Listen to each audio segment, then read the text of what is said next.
if we could do what we're supposed to do up front and be casual and conversational, informal, it's a relaxed environment, and we ask them initially, like, what's important, what brought you in, they're not going to be reluctant to share that information.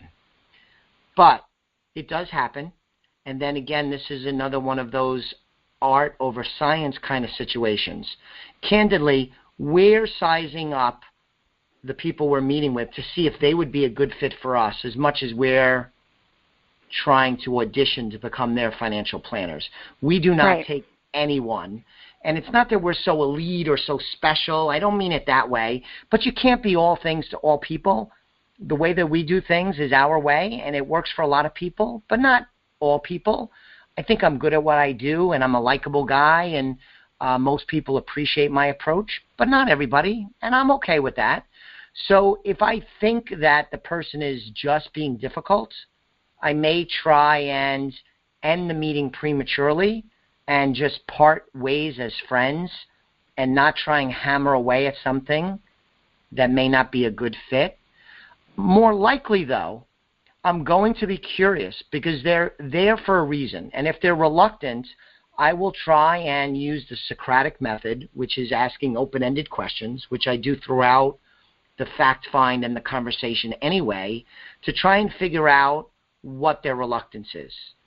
So if it was somebody that just recently had their identity stolen, or somebody had money stolen out of their account from a friend or a family member or even a professional, well, then their reluctance might make a way more sense than somebody who is just being difficult. So I'll ask open-ended questions and try and sort it out and see if we can make some progress in the conversation while still honoring their boundaries. But those boundaries are going to have to come down for us to be able to make the next step. Not because I am being difficult, just because the nature of the relationship in the business is such that we'll need to have enough information to make an informed decision. We are not going to make recommendations in the dark because that's a recipe for steering people into situations that may very well be worse than when they first met us, and we're simply not going to do that. I agree. And I think it boils down to also is, we like to take the holistic approach to the financial planning, which means that we look at pretty much all aspects of somebody's life. And one time when I encountered this, somebody was really only interested in us handling their investments. And although, that's okay, but we do need more information to be able to make decisions, even if we're only handling investments, because we still have to know time horizons and, how to invest somebody's money. So I agree. I think that's I think it's good to be able to get everything, and like you said, if we have to end it there, then we have to end it there. And it's also worth noting for listeners that aside from this being our personal preference and our culture at Elliott Wealth Management, how we want to interact with customers and who we want to align ourselves with, that's our view. But separate from our view, we work in a very regulated industry, and there are requirements called Know Your Customer, and there's a minimum amount of information that we need according to the regulators to be in a position to make recommendations. And if we violate the Know Your Customer rule, not only are we not doing right by the customer, which is not what we want to do, and we will not do that, we also are violating the terms of our licenses. I'm a certified financial planner. I abide by a code of ethics put out by the Certified Financial Planner Board, plus with the securities licenses, there's a lot of rules and regulations, and if you run afoul of those rules, you can get in lots of trouble, including getting thrown out of the industry. So it's worth noting that this isn't just something we made up out of thin air. We built broadly upon existing rules and regulations in the industry that are meant to protect the public, and we want to do that because we want to help our clients, not hurt them. So what else do you want to talk about, Lindy? So you've gathered all this information. Now, what do you do from there? I mean, is that the end of the meeting? Do you make recommendations at that point, or how do you use all of that information that you just gathered? Yeah, it's funny in thinking about this and in preparing for our discussion, Lindy. Most initial meetings last about an hour, maybe a little over, but typically around an hour. And it is pretty remarkable how much information we gather in terms of actual data, as well as people's goals and personalities and what they're looking to accomplish in such a short period of time. It is pretty amazing. So I want to get that fact find, that information that I mentioned before. I want to focus on the primary reason why they had come in. And I'm not going to make recommendations for the most part in the initial meeting. Our strategy is to have the initial meeting for both parties to exchange information, and then, if agreed upon by both parties, to schedule a second meeting. And at that second meeting is when we will make a proposal on one or more discussion items that were covered in this initial meeting. But with that said, once I uncover some of what they're looking for, what's important to them, what their goals are, what problem they wanted solved that led them to come and sit with us, I want to show off at some point, and I want to demonstrate in this first meeting that we can solve their problem, we can help them, we can deliver on what they're looking to accomplish. So that may be an actual recommendation, or it may be, well, let me give you a couple of quick examples. And this happened recently with, I think you were on the call with me, with Michelle. It was actually a remote meeting. We weren't meeting in person. And they had come into some money. They had a decent amount of money in the bank, and we were talking, and they had a loan. It was a small loan, a car loan, like $4,000. And so I said something to the effect of, listen, we'll talk more about this in the second meeting, but I don't see any reason why you shouldn't pay off that small loan and just clean it up and get rid of it. It fits into your goals and objectives. So I think that's a no-brainer. We could talk more about it at the second meeting, because I want to show that I hear what they're saying, that I understand what they're trying to do, and that I can deliver on it.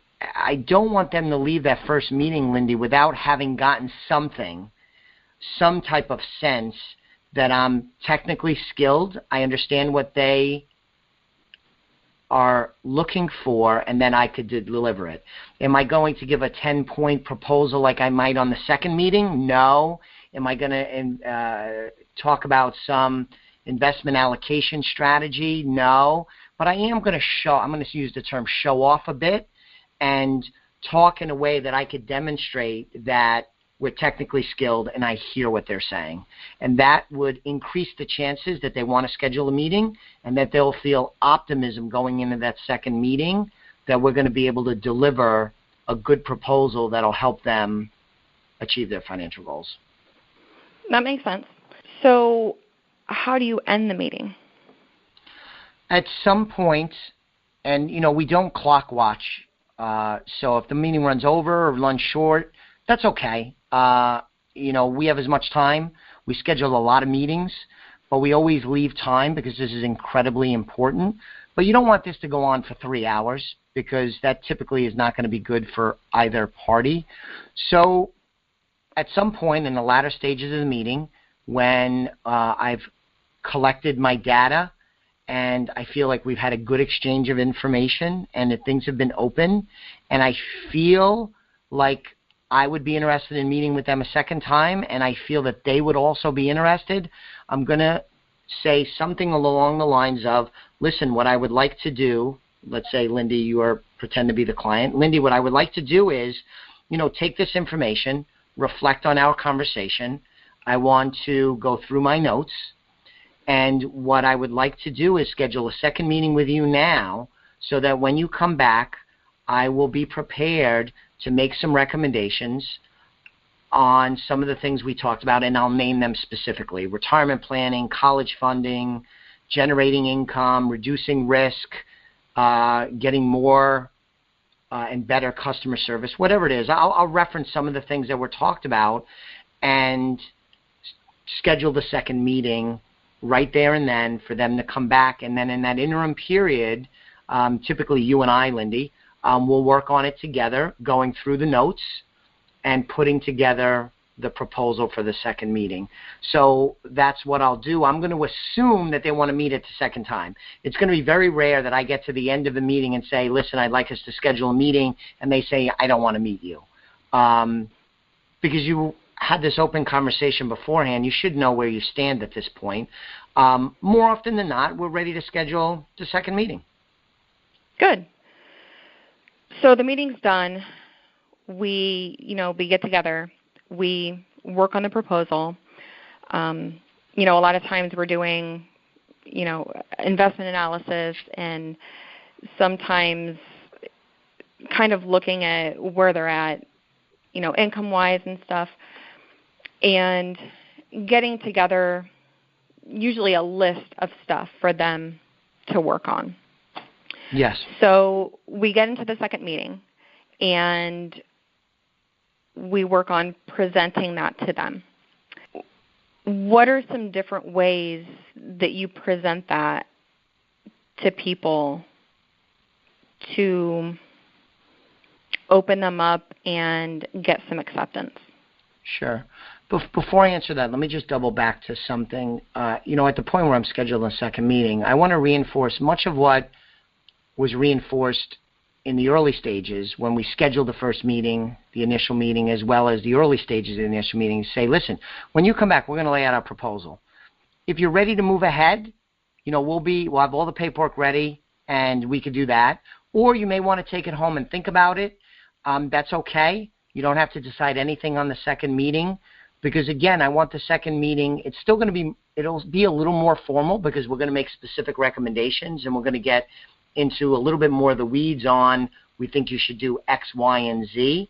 But I still want it to be casual, conversational, informal, no pressure. So I'm going to want to set the expectation for the second meeting that we're going to make a proposal. And we're hoping they agree to one or more parts of the proposal, but to also reinforce if they're not ready for whatever reason, that's okay.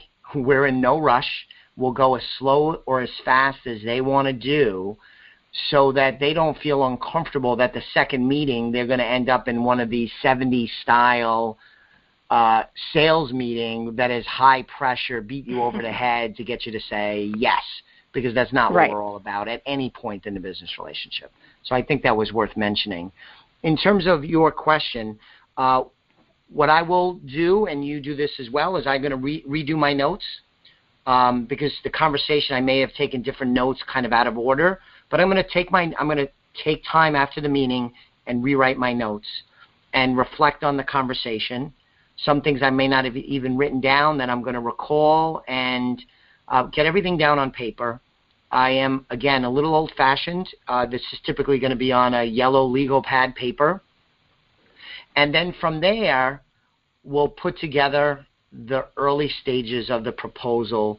One of the primary ways we do that is something that we call internally the financial action checklist, which is sort of a to-do list. It's broken down by category, and these are things that we want to discuss with this potential client.